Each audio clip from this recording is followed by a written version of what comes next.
I never believed in ghost stories. Growing up, I was the guy who would roll his eyes whenever someone swore they had seen a shadowy figure or heard footsteps in an empty hallway.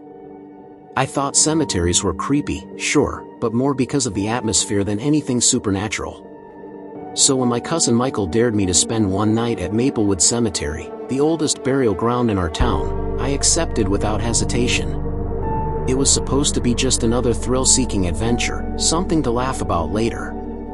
But what happened that night is burned into my memory forever, and even now, years later, I still wake up some nights gasping for air, hearing my name whispered in the dark.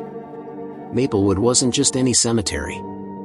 It was huge, sprawling across acres of uneven ground, with cracked headstones leaning at odd angles, their inscriptions fading from decades of neglect. The place was always damp, even in summer, the soil black and rich with moisture.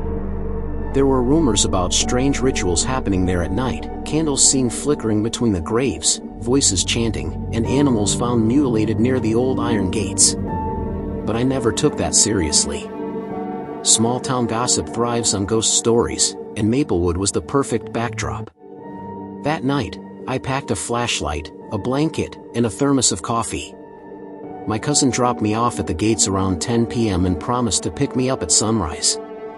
I remember laughing as I waved him off, thinking this would be the easiest dare I'd ever taken. But the moment his headlights disappeared down the road, I felt the weight of silence pressing in around me.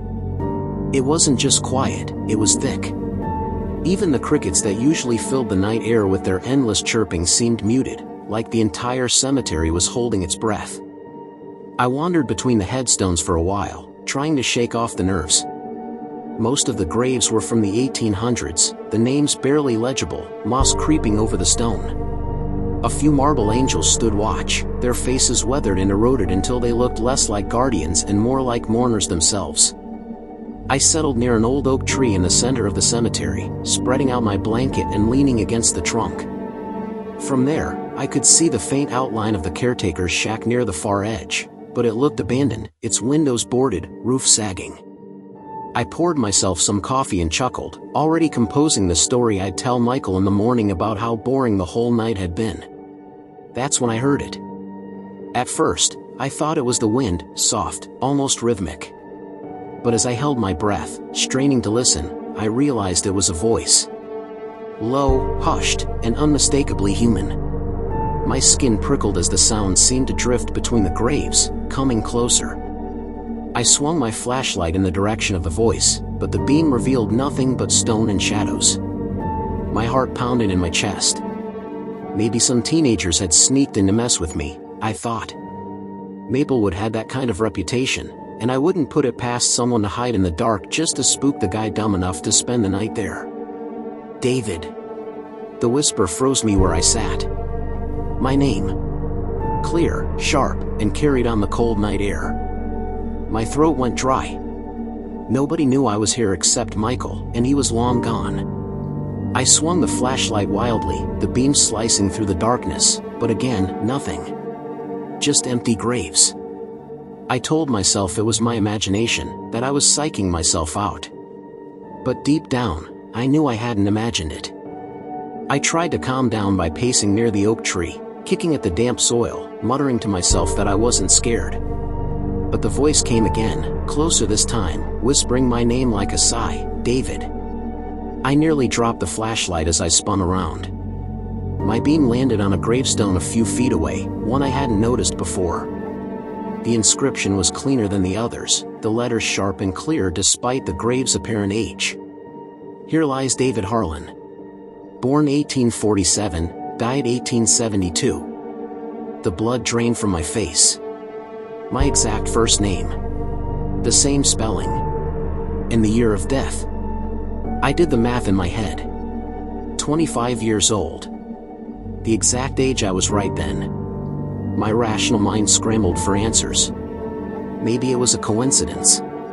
Maybe dozens of men named David had lived and died in this town. Maybe my cousin had set this up as part of the prank. But deep down, something twisted in my gut told me none of those explanations were true. I backed away from the grave, but the ground beneath my feet felt soft, almost like it was sinking. My flashlight flickered, casting long, jerky shadows across the crooked stones. The voice rose again, no longer a whisper but a low moan, echoing from the earth itself. "David, come home." I don't remember deciding to run, but suddenly my legs were moving, carrying me across the uneven ground, past the leaning stones and weathered angels. My breath came in ragged gasps, clouds of vapor in the cold air. But no matter how far I ran, the voice followed me, whispering my name from the darkness, always just behind me. I stumbled near the caretaker's shack, catching myself against the rotting wood. That's when I noticed the door wasn't boarded like I thought, it was slightly ajar. The smell hit me first, damp earth and something sour, like decayed meat. Against every instinct screaming in my head, I pushed the door open and shined my light inside. The shack wasn't abandoned. Not at all. The walls were lined with shelves, and on them were dozens of jars filled with cloudy liquid. Inside each jar floated objects I couldn't identify at first, until I realized they were bones. Human bones. Skulls with teeth still intact, finger bones, fragments of ribs. The floor was littered with scraps of parchment, scrawled with symbols I didn't recognize. And in the center of the room, half buried in the dirt floor, was a hole. A grave. Freshly dug. My flashlight beam trembled as I stepped closer, unable to stop myself. The hole was just large enough to fit a single body. And there, at the bottom, lay a coffin. Its lid was cracked open, and inside, I saw something that made my knees buckle. It was me. My own face stared up at me, pale and lifeless, eyes closed as though in sleep. My hands were folded across my chest, clutching a faded photograph I couldn't quite see. For a moment, I couldn't breathe. The world spun around me, and the voice, louder than ever, roared from the walls of the shack, "Come home, David." I screamed, stumbling backward, knocking over one of the jars. It shattered, spilling its foul liquid across the dirt floor. Bones clattered, rolling toward me as if pulled by some unseen force. My flashlight died, plunging me into total darkness. I scrambled toward the door, clawing at the wood, desperate to escape. And that's when a hand, cold and damp, wrapped around my ankle. I used to work nights as a security guard. It wasn't a glamorous job, but it paid the bills and kept me out of trouble. I rotated between warehouses, construction sites, and the occasional parking lot. But one assignment, in particular, still haunts me: Ravenwood Cemetery. When my supervisor told me I'd be guarding a cemetery, I laughed. Who would break into a graveyard? What was there to steal? Flowers? Old headstones? But he explained that there had been several reports of vandalism and theft, people digging up graves looking for jewelry or relics. Ravenwood wasn't just a local cemetery, it was historic, dating back to the 1700s. Revolutionary War soldiers, Civil War veterans, even a few notorious outlaws were buried there. Some of the graves were marked by elaborate stone crypts and mausoleums, which, apparently, drew the wrong kind of attention. The first few nights were uneventful. I drove my patrol car slowly along the winding paths, headlights washing over rows of gravestones. The place was massive, with hundreds of plots stretching across rolling hills. A wrought iron gate marked the entrance, and at the far end stood the old bell tower, tall and foreboding. The bell hadn't rung in over 100 years, not since the tower was decommissioned, but the structure remained as a landmark. I told myself the job was easy. Just keep an eye out for trespassers, call the cops if needed, and stay awake until sunrise. But by the third night, I started noticing things I couldn't explain. It began with movement. From the corner of my eye, I thought I saw someone walking between the graves, a flicker of white, like a dress. I hit the brakes, spotlighting the area, but the beam revealed nothing. Then there were the sounds. A low hum, like chanting, carried on the breeze. Sometimes it sounded distant, sometimes so close I thought someone was whispering just outside my car window. Each time I got out to investigate, the air grew unnaturally still, and the sound vanished. I could have chalked it up to exhaustion or paranoia, but then came the night of the bell. It was just after midnight, and I was parked near the entrance, sipping lukewarm coffee, when I heard it, a deep, resonant toll echoing through the cemetery. At first, I thought I imagined it. But then it came again. Bong! The unmistakable clang of a massive iron bell. My heart skipped a beat as I turned toward the tower at the far end of the grounds. The bell swayed slowly, silhouetted against the moonlight. That was impossible. The bell had been rusted solid for decades. Every record I'd seen said it was no longer functional. Yet here it was, swinging as if an invisible hand were pulling the rope. I radioed dispatch, trying to keep my voice calm, reporting that someone might be inside the tower. My supervisor told me to investigate but warned me to be careful. I left the car running, grabbed my flashlight, and began the long walk toward the tower. The path wound uphill, the gravestones casting long shadows across the grass. My boots crunched on gravel, each step echoing louder than it should have. As I got closer, I noticed something strange. Several graves near the tower had been disturbed. Fresh dirt mounded over the edges, as if they'd been dug up recently. My gut tightened. Maybe vandals really had been here. But when I reached the base of the bell tower, I saw no signs of forced entry. The heavy oak door creaked as I pushed it open, and the smell hit me first, a mix of mildew, rot, and something metallic, like blood. I swept my flashlight across the interior. The wooden stairs spiraled upward into darkness. The bell tolled again, louder this time, and I swore the sound came from above me. I climbed slowly, the stairs groaning beneath my weight.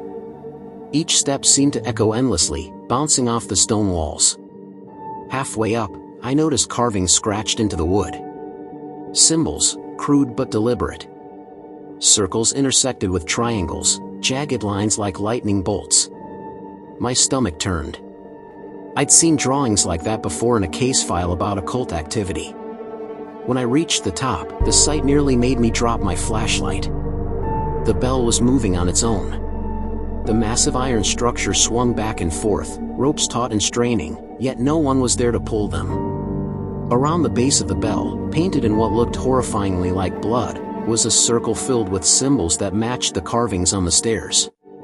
Candles, long melted down to stubs, were arranged around it. And in the center of the circle lay a coffin. It was ancient, wood blackened with age, metal fittings rusted. My light caught the engraved letters, Elias Crow. I remembered the name instantly. Crow had been a preacher in the 1800s, notorious for leading a splinter sect accused of witchcraft. He was buried in Ravenwood after being lynched by townsfolk. Rumors claimed he cursed the cemetery with his dying breath. I took a step closer, and that's when the coffin lid began to shift. Slowly, with a groan of old wood, it opened a crack. The smell of decay hit me like a punch. My instincts screamed to run, but my legs wouldn't move. A hand emerged. Thin, gray, mottled with soil. Fingers curled around the edge of the coffin. Then another hand. I stumbled backward, slamming against the stone wall. The coffin creaked wider, and something began to rise from it. The figure was tall, impossibly tall, dressed in tattered black robes. Its face, or what was left of it, was half skeletal, skin stretched tight over bone. Hollow sockets burned with a faint red glow. And then it spoke. "You answered the call." The voice wasn't human. It was layered, like a chorus of whispers vibrating inside my skull. My ears rang with the force of it. I scrambled for the stairs, but the figure raised one bony hand, and the door below slammed shut with a thunderous boom. The air grew icy, my breath misting as the bell tolled again, louder than before, rattling the entire tower. "You guard the dead," the figure intoned. "Now you will join them." The circle on the floor glowed faintly, symbols pulsing with a sickly light. My vision blurred as the tower seemed to tilt, spinning around me. I dropped to my knees, fighting to stay conscious. My flashlight rolled across the floor, beam landing on the coffin again. That's when I saw it. Inside the coffin, beneath where the figure had risen, lay another body. My body. Pale, lifeless, eyes closed. Dressed in the same uniform I was wearing. I tried to scream, but no sound came out. The bell rang one final time, so loud it felt like my skull was splitting. And then, darkness. I grew up in a small town in Pennsylvania where there wasn't much to do on weekends except hang out at the mall or sneak around places we weren't supposed to be. For us teenagers, the cemetery at the edge of town, Green Hollow, was a favorite spot. It was old, sprawling across a wooded hill, with sections dating back to the early 1800s. People whispered about hauntings, strange lights, and voices in the fog. But to us, it was just a place to drink cheap beer, smoke cigarettes, and tell ghost stories. By the time I was 17, I thought I knew every inch of that cemetery. I'd wandered between the graves so often it felt almost familiar, even comforting in a strange way. That's why the night everything happened, I wasn't scared at first. I wasn't the type to believe in real hauntings. But belief has nothing to do with what I saw. It was early October, one of those nights when the air is so damp and heavy it clings to your skin. My friend Tyler and I decided to cut through the cemetery on our way home from a party. It was nearly midnight, and the fog had rolled in thick, coiling low over the ground and curling around the gravestones. The moon was barely visible, just a smudge of pale light above us. We were laughing about something stupid. Tyler had tried to impress a girl at the party and spilled beer all over himself, when we both froze. From somewhere deep in the fog, we heard crying. Not just any crying. A child's cry. High-pitched, thin, and desperate. Tyler and I exchanged a look. Nobody lived near Green Hollow. There weren't any houses for at least a mile. Who would let a kid wander into the cemetery in the middle of the night? Probably just some other kids messing with us, Tyler muttered, but his voice didn't sound convinced. We followed the sound anyway, stepping carefully between the tilted stones, trying to see through the shifting fog. The crying grew louder, sharper, almost painful to hear. My stomach churned with unease, but curiosity pulled me forward. Then I saw her. A little girl, maybe 7 or 8 years old, sitting at the base of a crumbling angel statue. She wore a white dress that looked impossibly clean for a muddy night like this, her dark hair hanging over her face. She was hugging her knees, rocking back and forth, sobbing softly. I froze. Every instinct in me screamed something was wrong. She didn't look like any normal kid lost in the dark. She looked out of place, like she'd been dropped into the wrong time. "Hey," Tyler called, his voice hesitant. "Are you okay? Where are your parents?" The girl lifted her head, and my stomach flipped. Her face was pale, her eyes impossibly dark, like pools of ink. She stopped crying instantly, and a small smile curled across her lips. "Do you want to play with me?" she whispered. The words hung in the air like smoke. I wanted to turn and run, but my feet felt glued to the ground. Tyler, braver, or dumber, than me, took a step closer. "What's your name?" he asked, his voice trembling now. The girl tilted her head, strands of hair falling across her cheek. "Abigail," she said softly. "I've been waiting. I couldn't take it anymore." "Waiting for what?" I blurted out. Her smile widened, showing teeth too sharp, too perfect. "For you." The fog around us thickened suddenly, swirling like it was alive. The air turned icy, burning my lungs with every breath. Tyler grabbed my arm. "We need to go," he hissed. We turned and bolted, stumbling between the graves, the girl's laughter echoing behind us.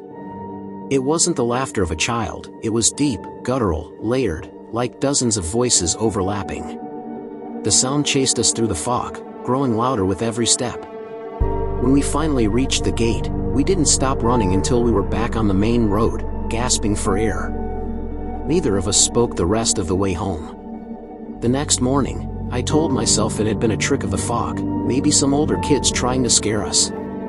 But when I looked up the cemetery records later that day, my blood turned cold. There was a grave near the angel statue. The name etched into the stone? Abigail Moore. Died in 1871. Age, 7. I didn't tell Tyler what I found.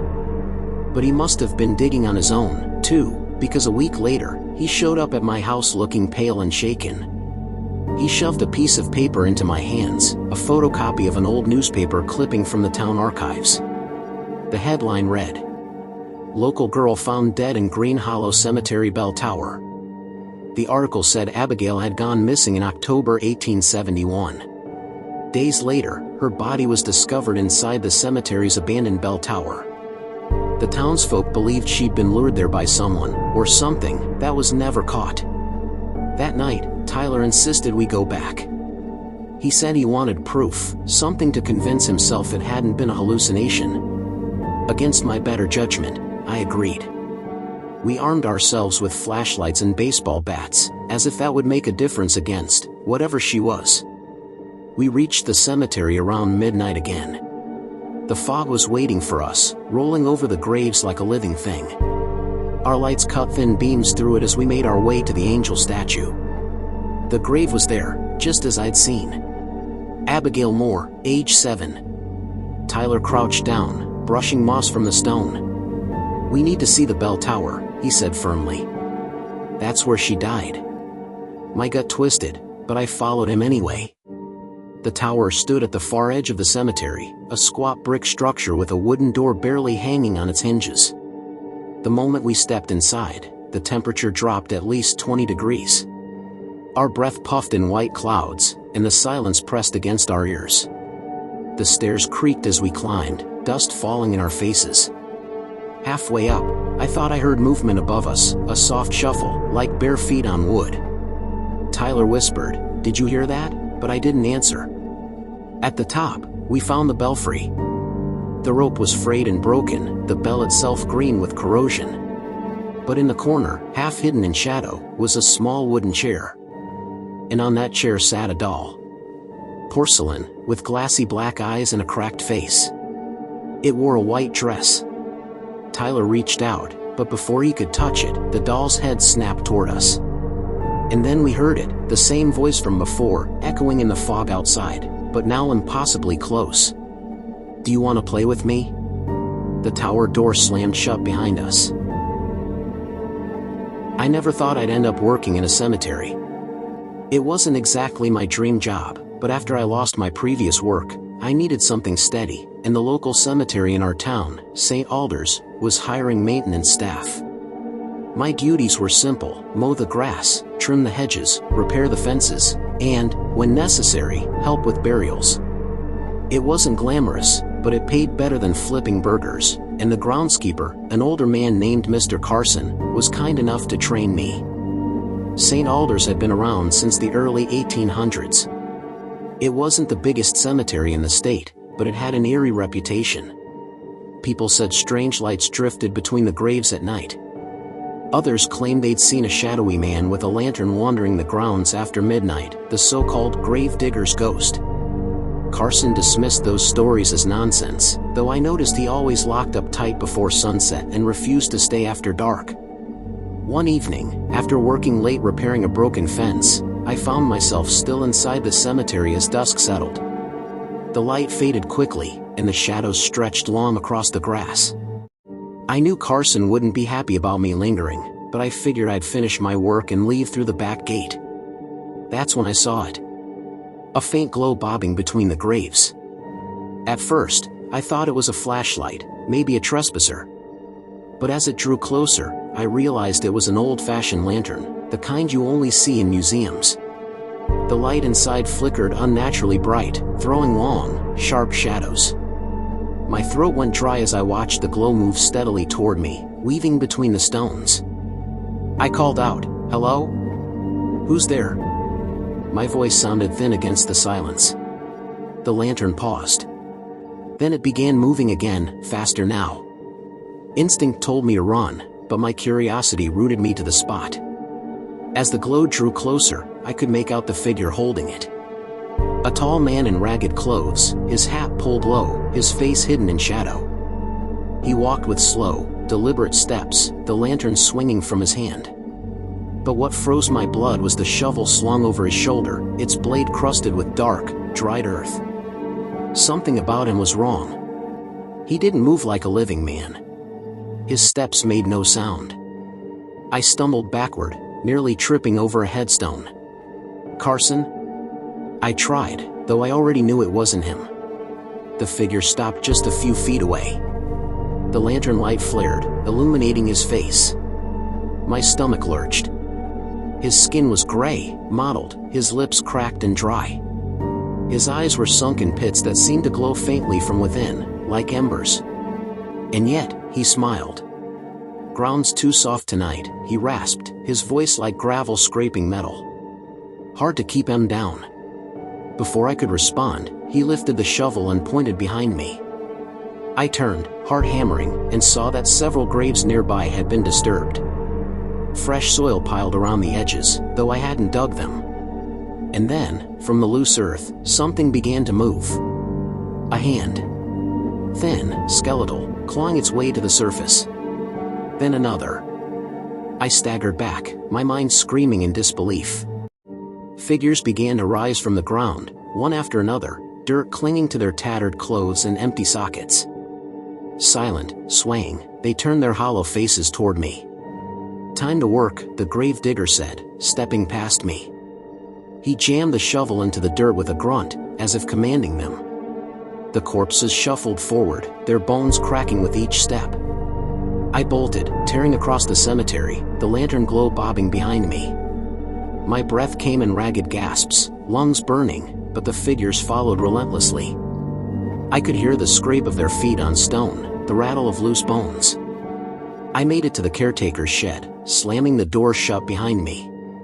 My hands shook as I fumbled with the lock, pressing my back against the wood, praying it would hold. Outside, the shuffling stopped. Silence. Then, a knock. 3 slow, deliberate raps against the door. I held my breath, every muscle rigid. After a long pause, the lantern's glow flared through the cracks in the wood, flooding the shed with unnatural light. And the voice came again, low and raspy. "You're late. Pick up your shovel." The lock clicked on its own.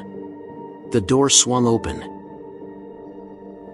I used to live in a quiet rural town in Ohio, the kind of place where everyone knows everyone, and life moves at a slower pace. The town wasn't famous for much, except for one thing people always whispered about, the unnamed grave in Hollow Pine Cemetery. It was an odd grave, not like the others. While most headstones in Hollow Pines carried names, dates, or epitaphs, this one was a tall, weather-worn slab of granite with no markings at all, no name, no birth date, no death date. Just a blank surface, smoothed by time and rain. Some people said the name had eroded away, but others swore it was never there in the first place. Local legend claimed the grave belonged to someone so wicked, so cursed, that their name couldn't be spoken or carved into stone. I never paid much attention to the stories growing up. It was just one of those small-town ghost tales meant to scare kids. But one autumn night, when I was 19, I learned the truth the hard way. It started with a dare. My friends and I were drinking down by the old railroad tracks, swapping scary stories, when one of them, Kyle, brought up the nameless grave. He said people who touched it at midnight would hear whispers calling their name in the dark. Another guy, Derek, swore his cousin once did it and woke up the next morning with scratches all over his arms. I laughed it off, but of course, that only made them goad me further. "Come on," Kyle said, grinning. "You're always saying none of this stuff is real. Prove it. Touch the grave tonight. Midnight. If nothing happens, we'll shut up." Fueled by alcohol and pride, I agreed. We piled into Derek's beat-up truck and drove to Hollow Pines. The cemetery sat on a low hill, surrounded by pine trees that always seemed to whisper when the wind blew.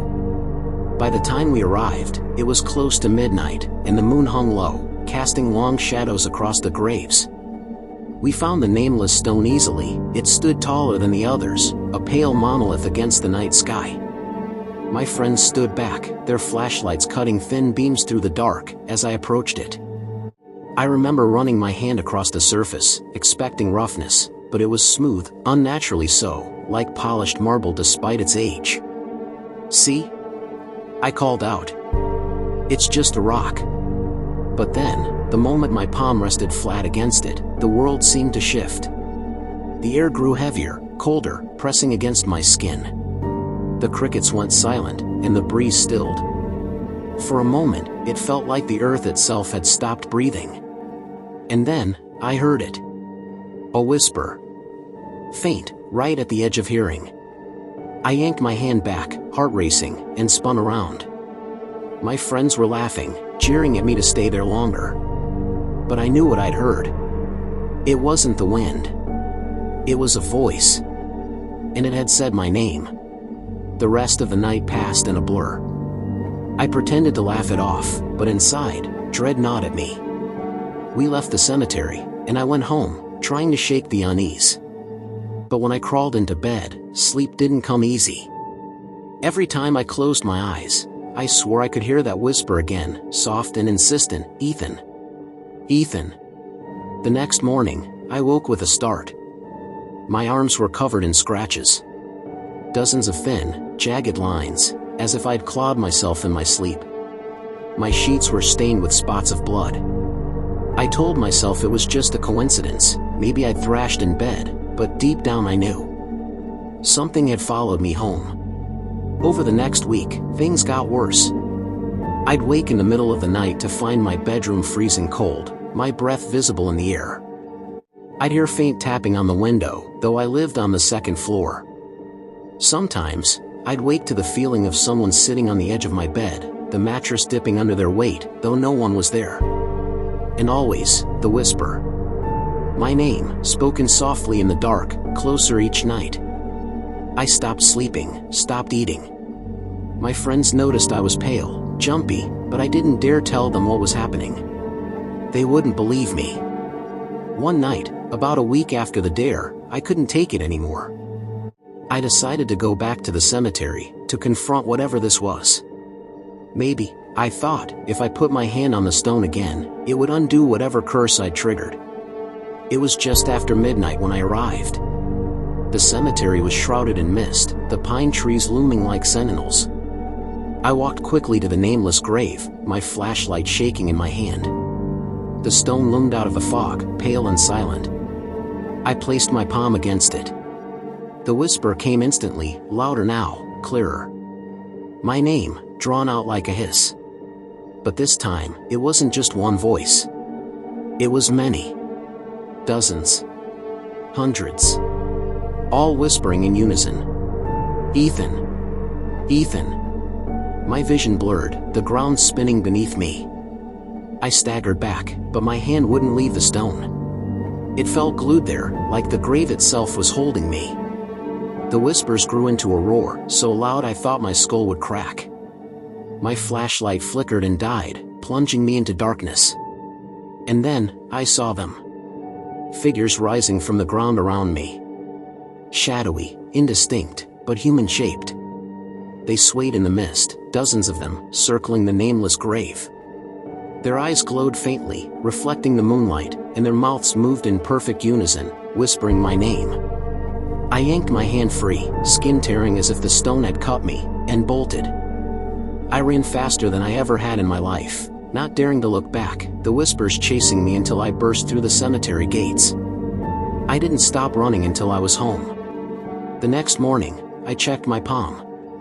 A fresh scar burned across it, raw and red. The shape wasn't random. It looked like letters. 3 of them. My initials. I've never believed in curses, ghosts, or the idea that the dead can reach out to the living. Or at least, I didn't, not until I spent a summer in my uncle's farmhouse in rural Tennessee.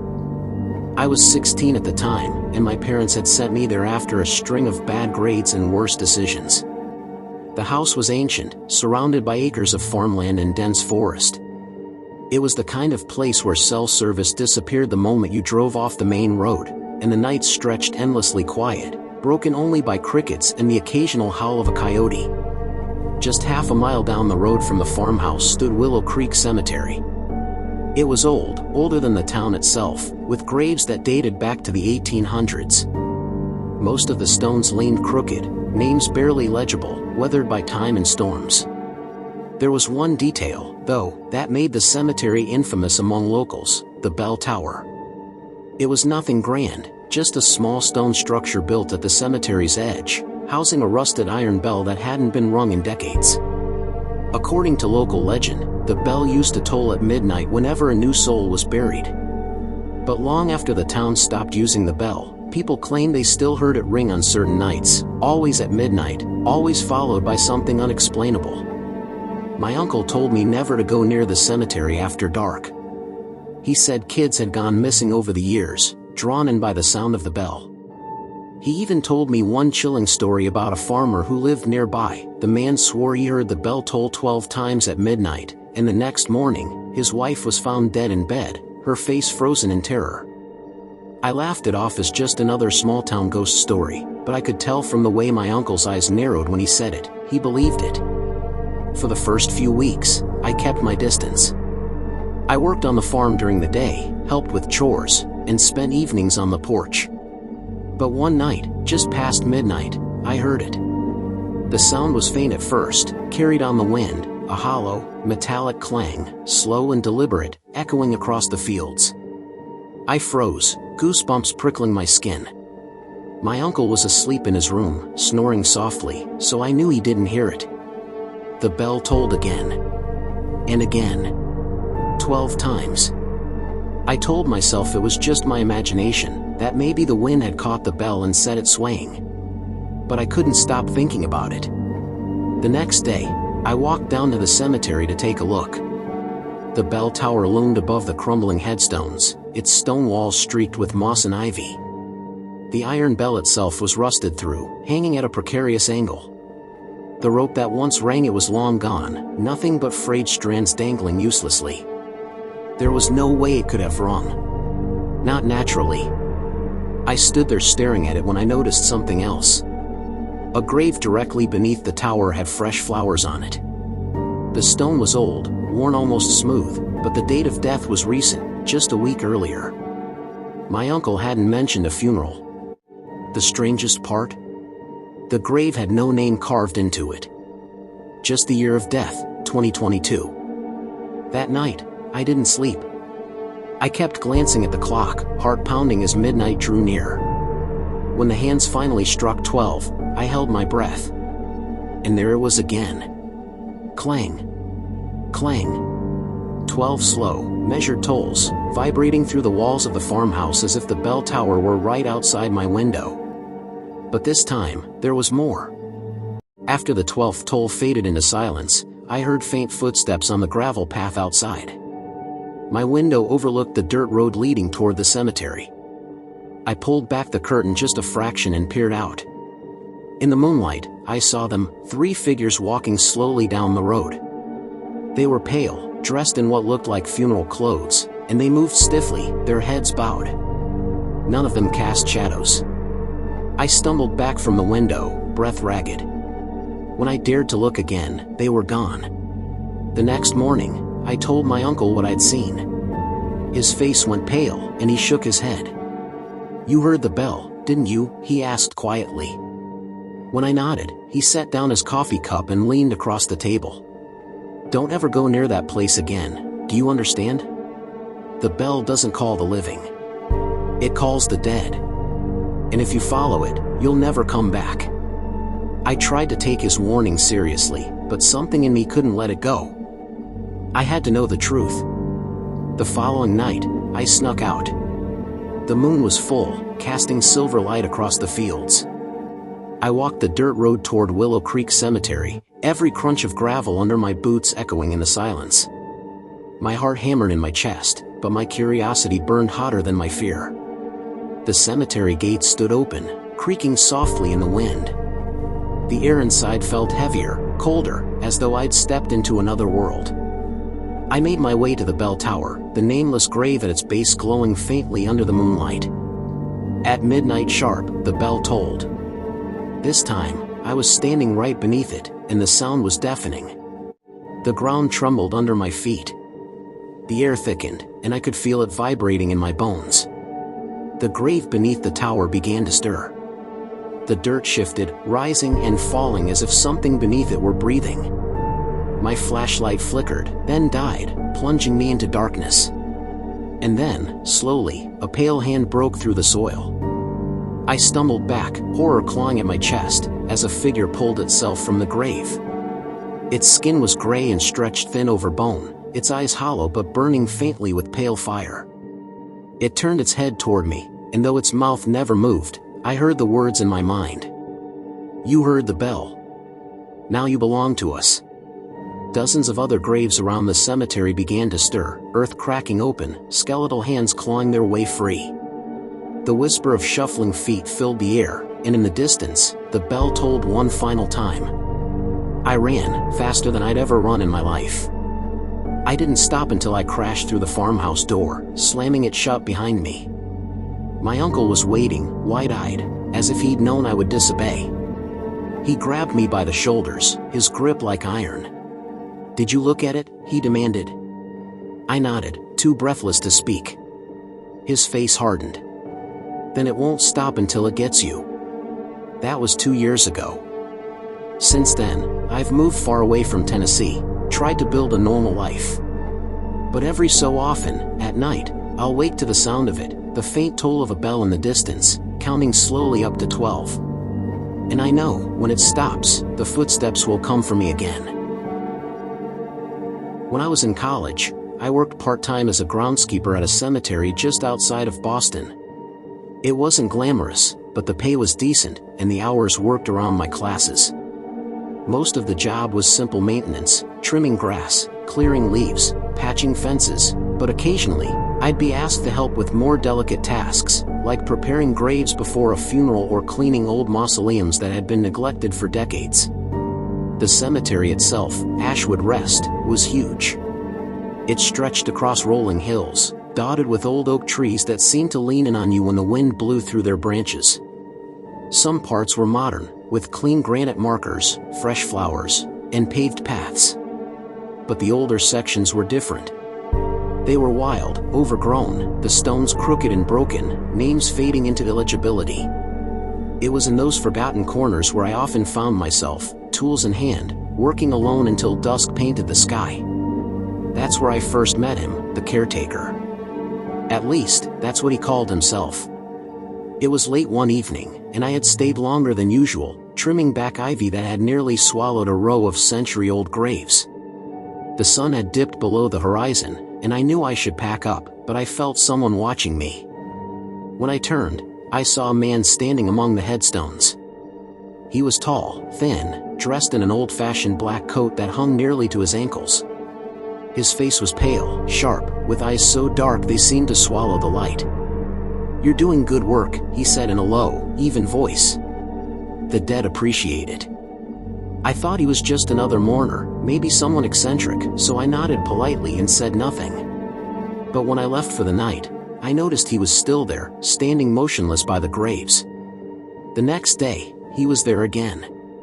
And the day after that. Sometimes he would stand silently, watching me. Other times, he would speak in that same calm voice, asking questions about my life, my studies, my family. He seemed to know things I hadn't told him, details about my classes, about the girl I was seeing, even about my father's recent health scare. I convinced myself he was just a harmless old man who had overheard me talking on the phone, but part of me wondered if there was more to it. Then, one evening, he asked me a question that made my blood run cold. "Would you like to see what really happens here after dark?" I laughed nervously, shaking my head, but he only smiled. "You will, whether you want to or not." That night, I dreamt of Ashwood Rest. Only it wasn't the quiet cemetery I knew. The graves were open, the earth split wide, and figures climbed out, pale and rotting, their eyes empty voids. At the center of it all stood the caretaker, his arms outstretched, smiling as though he had orchestrated the whole thing. I woke drenched in sweat, but I told myself it was just stress, just my imagination. Until I returned to work the next day. The caretaker was waiting. "You saw, didn't you?" he asked. His eyes glimmered with something that was not quite human. I quit on the spot. I told my supervisor I couldn't keep working there, that the place gave me the creeps. He frowned, confused, and said, "Caretaker? What caretaker? We haven't had one of those in years." Not since old Mr. Holloway died back in the 70s. I froze. When I described the man, my supervisor's face drained of color. "That's him," he whispered. "That's Holloway." I laughed it off, insisting it was just a coincidence, maybe an old man from town who liked to wander. But later, I went digging through old records at the library. I found a photo of Mr. Holloway in a newspaper clipping from 1974, the year he died. The man in the photo was the same man I'd been speaking to for weeks.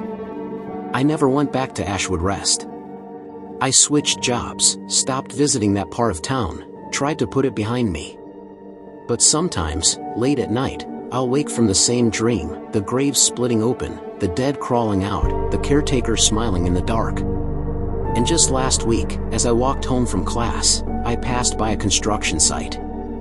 In the shadows, among the half-finished foundations and steel beams, I saw him. The caretaker.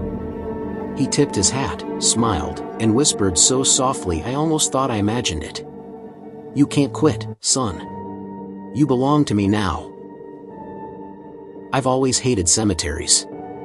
Even as a child, I avoided funerals as much as possible, finding excuses to wait in the car or hide behind relatives until the service was over.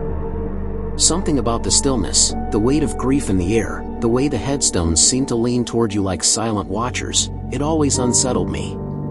But the story I'm about to tell you began when I was 22, long after I'd stopped being a scared kid, at least on the outside. I had just moved into a small rental house on the outskirts of Charleston, South Carolina. It was cheap, the kind of deal you don't question when you're fresh out of college and trying to save money. The landlord was eager to hand me the keys, and I quickly found out why. The house was only 2 blocks away from an old cemetery called Magnolia Grove. At first, I told myself it didn't matter. I wasn't superstitious anymore. Cemeteries were just fields with stones and names. Dead people didn't scare me, living ones did. But on my first night there, I noticed something strange. As I sat unpacking boxes, a soft sound floated through my open window. A laugh. Not just any laugh, a child's. It was faint, distant, but clear. High-pitched, playful, the kind of laugh you'd expect to hear at a playground, not outside a cemetery at midnight. I froze, listening, but when I peered through the blinds, the street was empty. The laugh came again, closer this time, followed by the sound of small feet running across gravel. The next morning, curiosity got the better of me. I walked over to Magnolia Grove. The gates were rusted, the grass unkempt, and many of the graves were crumbling with age. As I wandered through, I noticed something peculiar. At the very back, separated from the rest by a wrought iron fence, was a section of tiny headstones. Children's graves. Some dated back to the 1800s, others more recent, but all of them heartbreakingly small. That night, the laughing returned. I tried to ignore it, but sleep wouldn't come. Around 2 a.m., I finally gave in and walked outside. The air was heavy, still, carrying that damp cemetery smell of earth and moss. The laugh echoed again, playful and taunting, drawing me toward the cemetery gates. I told myself I was being ridiculous, but my feet moved on their own. I stepped through the gates, my phone flashlight trembling in my hand. The sound led me straight to the children's section at the back. The laughter stopped. And that's when I saw her. A little girl, no older than 7, standing beside one of the graves. Her dress was old-fashioned, white but stained with dirt, her long hair tangled. She looked up at me with wide, glassy eyes, and though her lips never moved, I heard her voice clear as day. "Play with me." I stumbled back, nearly dropping my phone. My rational brain screamed that it was impossible, that maybe I was dreaming, but she stepped closer, her bare feet silent on the grass. Again, the voice, this time softer, pleading. "Please, play with me." I turned and ran. When I burst back into my house, slamming the door behind me, my chest heaved with panic. I didn't sleep that night, too afraid she would follow me inside. By morning, I convinced myself it had been a hallucination brought on by exhaustion, stress, maybe even leftover trauma from living near the cemetery. But then I noticed something. On my front porch, small muddy footprints trailed across the wood. Child-sized. Leading straight to my door. The days that followed blurred into a nightmare. Every night, the laughter returned, sometimes joined by faint whispers.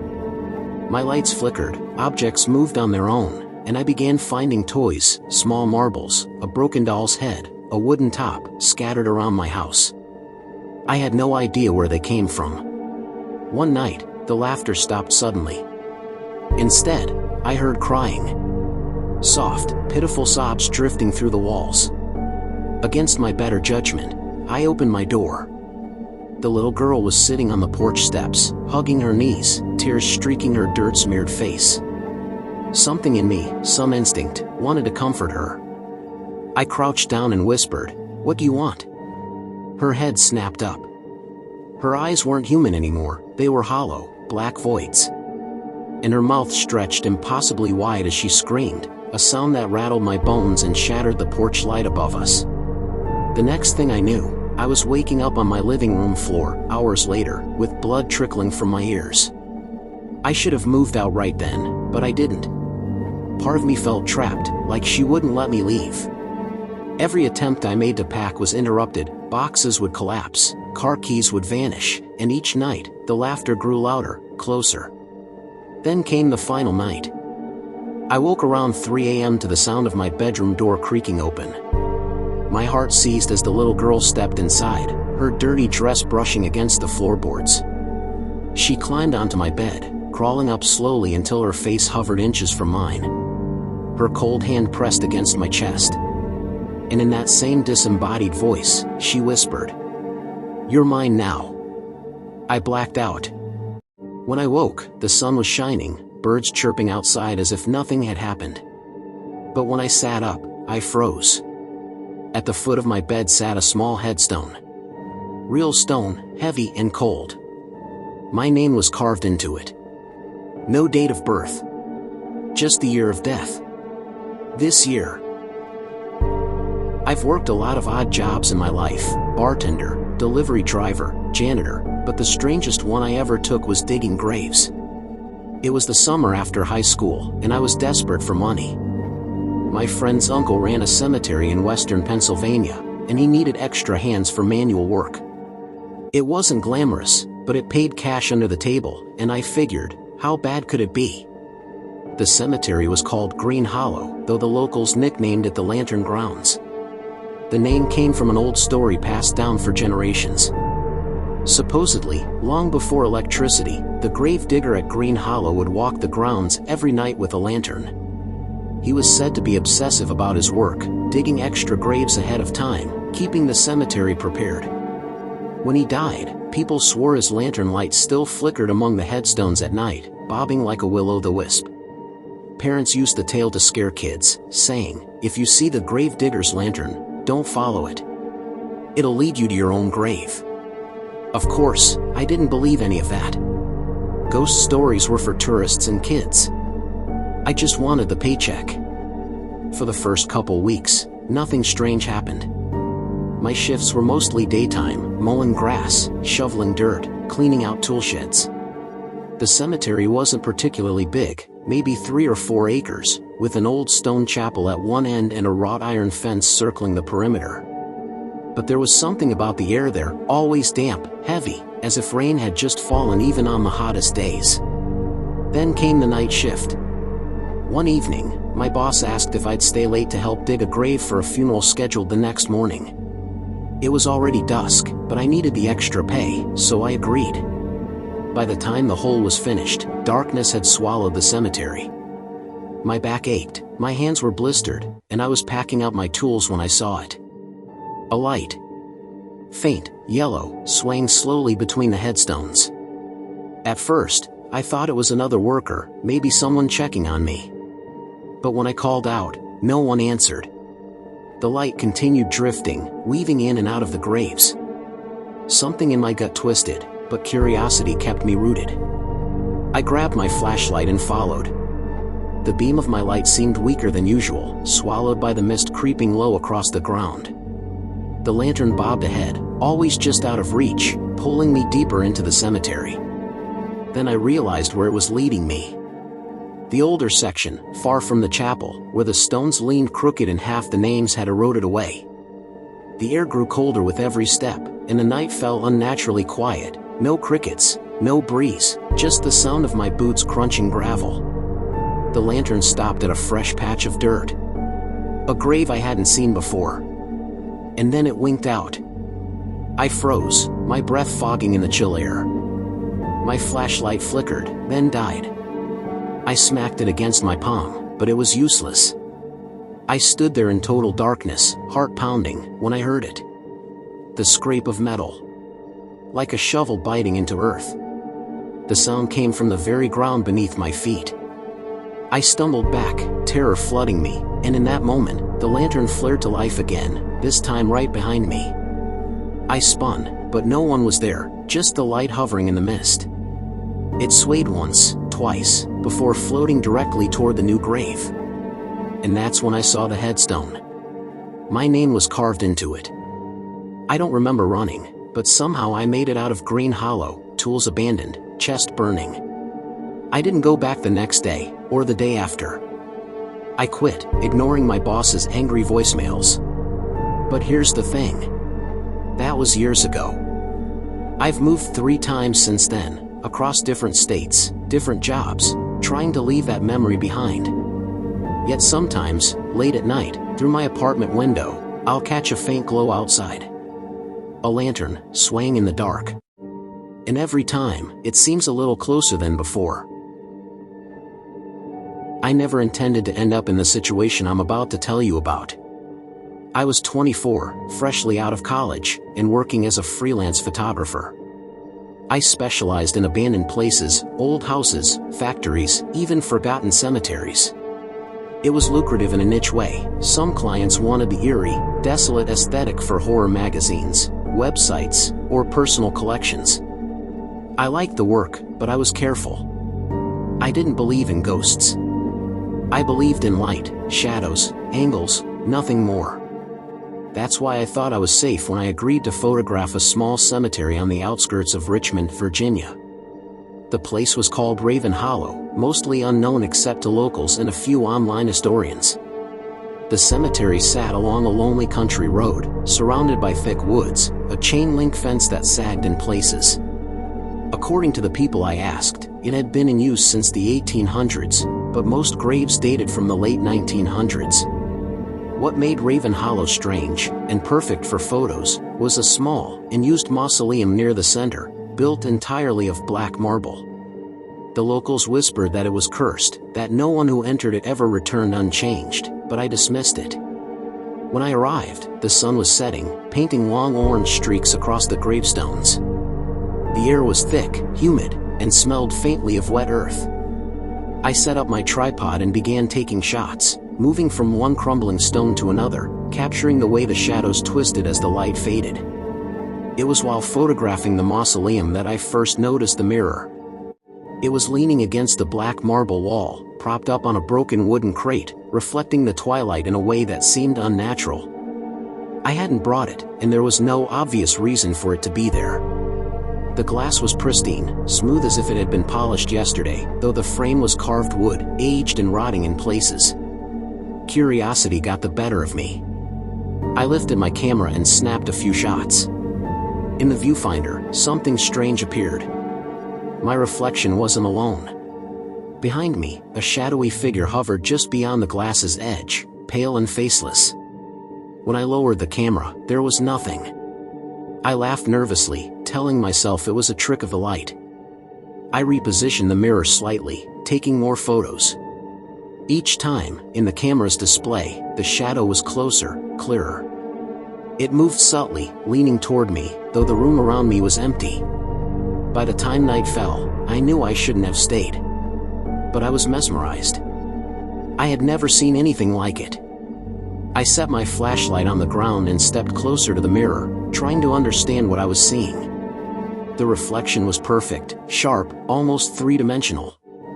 And then I noticed it. My own reflection wasn't moving correctly. My lips moved slower than I did. My eyes blinked after I had. Panic clawed at my chest, but I couldn't step back. The shadow had grown, filling the mirror. Its limbs stretched unnaturally, impossibly long. It leaned forward, a whispering, distorted voice echoing in my mind. "Join me." I stumbled back, nearly tripping over the crate. The flashlight flickered and died. The darkness was total. I could hear my own breathing, ragged, echoing off the marble walls. Then came a sound that froze my blood, glass scraping on stone. The mirror was moving. Sliding toward me, not on its crate, but gliding across the floor as if it had weight and will of its own. My legs refused to move. My hands shook as I reached for the door. It slammed shut. I pounded, screamed. The lock was still intact, yet it wouldn't open. The shadow leaned closer in the reflection, and for the first time, I saw what was inside. Not a person, not a ghost, but countless faces, hundreds of them, pressed against the glass from the other side, screaming silently. They were all pale, eyes hollow, mouths open in eternal terror. Then the whispers became words, clear and deliberate. "Your soul. Your turn. The cemetery always collects." I blacked out. When I came to, I was outside the mausoleum, lying in the damp grass. My camera was gone. My flashlight was broken. The mirror, the shadow, the faces, everything was gone. My legs hurt, my hands were scratched and bleeding. I ran to my car without looking back. It's been 10 years since that night. I've never returned to Raven Hollow, never taken photos of cemeteries again. I've tried to dismiss it, to tell myself I was hallucinating. But sometimes, late at night, I see it. In the corner of a window reflection, in a darkened mirror, I catch movement behind me. Faces pressing close. Shadows stretching unnaturally. And then I hear the whisper. Always the whisper. Your turn. I've learned never to look into mirrors at night. Never to ignore shadows in empty spaces. And I've learned the most terrifying thing of all: sometimes, the dead aren't just trapped in the cemetery. Sometimes, they follow you home, waiting for the moment when your reflection finally steps out to join them. I'm telling you this because I need someone to know. If you ever come across a cemetery at night, and you see a reflection that doesn't belong to you, run. Don't look back. Don't speak. And whatever you do, don't let the mirror see your face. Because once it does, it's already too late.